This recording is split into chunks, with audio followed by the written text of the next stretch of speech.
One of the most common things I'm asked is about how do I pick up the pieces now that my treatment's over? And I love this question, and I always notice the energy and the urgency in which people ask me this question because I remember myself in that position so well. And the truth is, there's a number of things that you can do to help yourself as you rebuild your life after your active treatment is over. So here are 7 tips to help you rebuild your life to pick up the pieces. Number 1 is adopt the perspective that recovery is not linear. Recovery, sometimes we expect that each day will be better than our day before. But for some of us, that's not the case, and it's not uncommon. We may have better days, and we may have days where we feel totally exhausted and that we can't get out of bed, and that's normal. And that doesn't mean that you've regressed. Recovery has its ups and downs. Point number 2 is redefine your goal. I think many of us, myself included, look at our pre-cancer self as the goal. We all want to return to our pre-cancer self, thinking that's the best version of ourselves.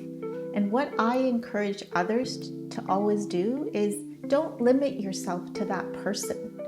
Be open to being a different version of yourself. Some people will return to exactly how they were before, and some people will be different.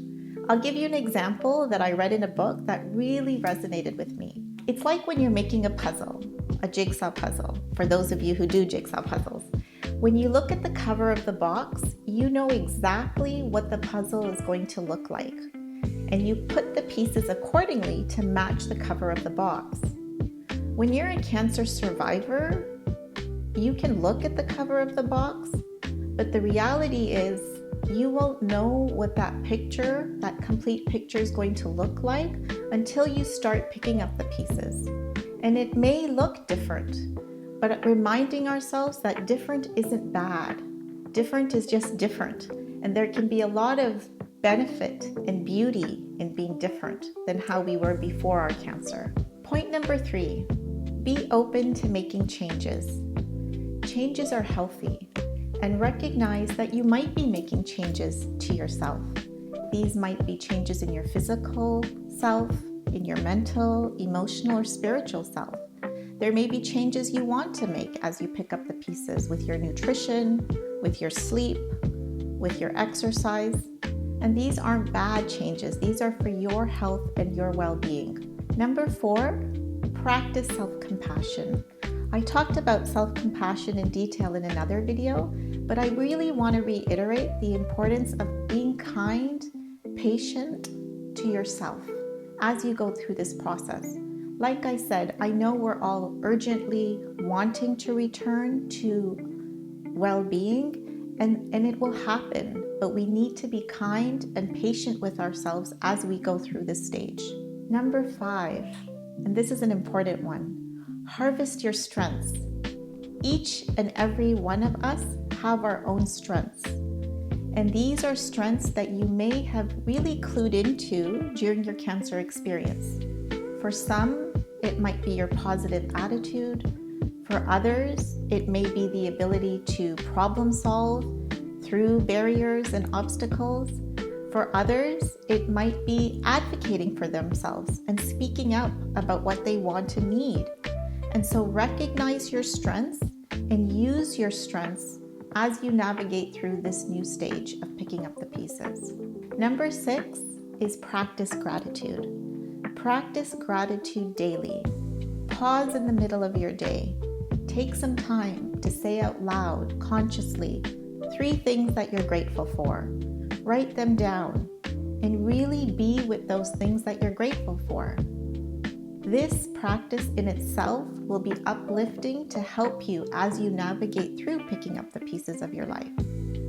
And finally, number 7 is live one of your core values each and every day. It's so easy when we're going back to our lives after treatment to get caught up in the frenzy and the doing and getting back into our responsibilities. But really taking the time to honor and live one of your core values. What are core values? They're those things that when we practice and when we give ourselves, it fills us up. It fills our heart, it fills our spirit and our soul. And that energy that it creates in us will give us the ability to persevere through this stage. And so if one of your core values is family or affection or nature, make time for this. Make time for this each and every day, and trust that this is going to help you as you pick up the pieces of your life. So in summary, for each and every one of us, Cancer has woken us up. It's caused us to pause and to reflect on our life. And I really encourage each and every one of us, as much as we want to put the Cancer behind us, focus on the learnings. Focus on what you learned about yourself and how you want to use this information to live moving forward. Focus on how it's clarified what's most important to you. And let's use our Cancer as a source of transformation so that we can live with gratitude, with intention, and peace. And let us use our Cancer to remain awake in each and every moment of our life.